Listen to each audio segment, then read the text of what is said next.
La verdad es que aquí, en el Olimpo de las diosas y los dioses romanos, no se está nada mal. Así que bueno, hoy vamos a aprender un poco desde aquí, desde el Olimpo, desde el panteón de los dioses y diosas romanas, un poquito sobre la religión y las antiguas creencias de los ciudadanos y ciudadanas de Roma. Nace en Creta el dios más sensual, es el hijo de un titán. Cuando hablamos de la religión romana, lo primero y más importante que hay que tener en cuenta es que era una religión politeísta. Esto es, que creían en muchos dioses. Poli significa mucho y teísta significa dios o dioses. Estamos acostumbradas y acostumbrados a las religiones monoteístas, es decir, de un solo dios, como son el judaísmo, el islam y el cristianismo. Sin embargo, los romanos, a medida que conquistaban diferentes pueblos, iban adquiriendo dioses de otras religiones a la vez que mantenían su propia religión. Así pues, los romanos adoptaron muchos dioses de los griegos, sin embargo les cambiaron los nombres. Los dioses principales de Roma eran Júpiter, Juno y Minerva, que se conocían como la tríada capitolina. Sin embargo, mirar, de muchos de estos dioses griegos, que seguro que os suenan los nombres, los romanos les dieron otra denominación. Por ejemplo, el dios Zeus en Roma era Júpiter, la diosa griega Hera en Roma era Juno, la diosa Atenea en Roma era Minerva, y el dios Dionisos, el dios del vino, en Roma era Baco. Con Heracles tuvo follón, al final le pide perdón. Y así con todos los dioses que podéis ver en vuestro libro de texto escaneado. Además de estos dioses griegos, también incorporaron otros dioses de los pueblos más orientales, como son Isis, Cibeles y Mitra.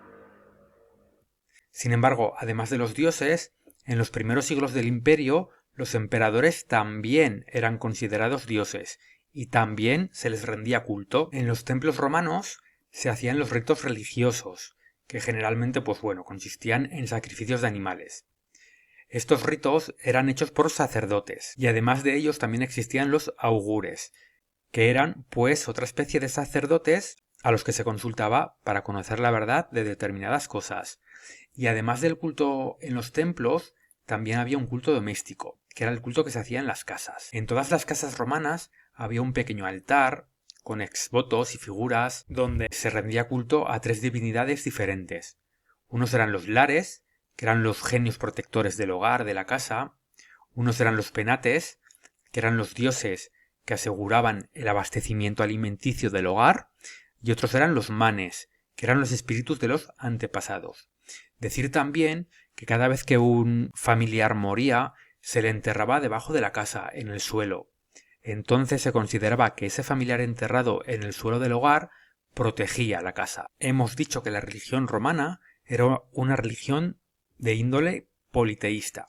Esto es, que creía en muchos dioses. Por ello, durante un periodo de más de 2 siglos, que van desde el gran incendio de Roma, que ocurrió en el año 64, bajo Nerón, y el edicto de Milán del año 313, el cristianismo, que era una nueva religión que surgió entonces y que era de carácter monoteísta, es decir, que solo creía en un dios, estuvo perseguida, hasta que uno de los últimos emperadores del imperio, Constantino, decidió legalizar al cristianismo.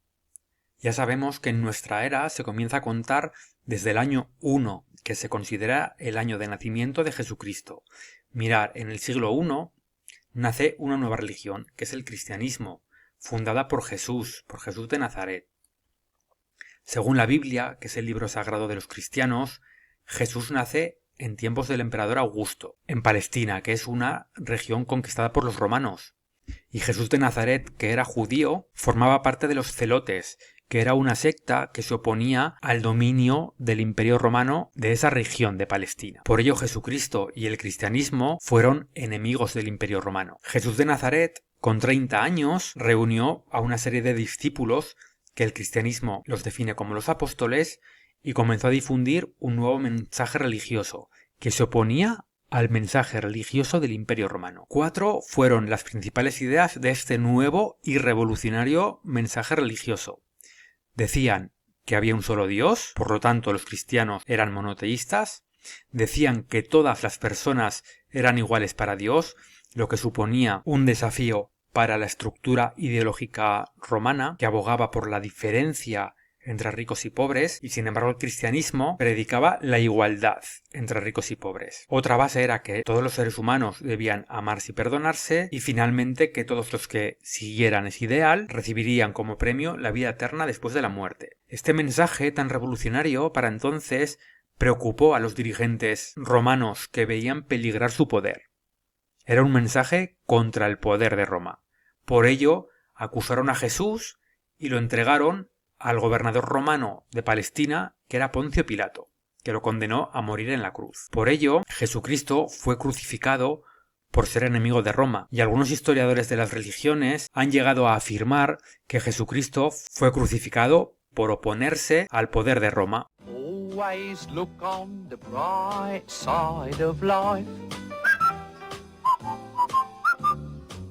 Después de la muerte de Cristo, los apóstoles continuaron extendiendo el mensaje cristiano, y las primeras comunidades cristianas que fueron perseguidas por el Imperio Romano se agrupaban de forma clandestina en unas iglesias dirigidas por un obispo, y enterraban a los muertos en las catacumbas, que eran galerías subterráneas. Sin embargo, esta nueva religión de unos señores que se negaban a adorar al emperador, a pesar de ser perseguida y sus dirigentes asesinados, creció, tanto que el cristianismo se extiende rapidísimamente por todo el Imperio Romano y llega hasta la actualidad, donde el cristianismo es una de las religiones con mayor número de fieles en todo el mundo. Always look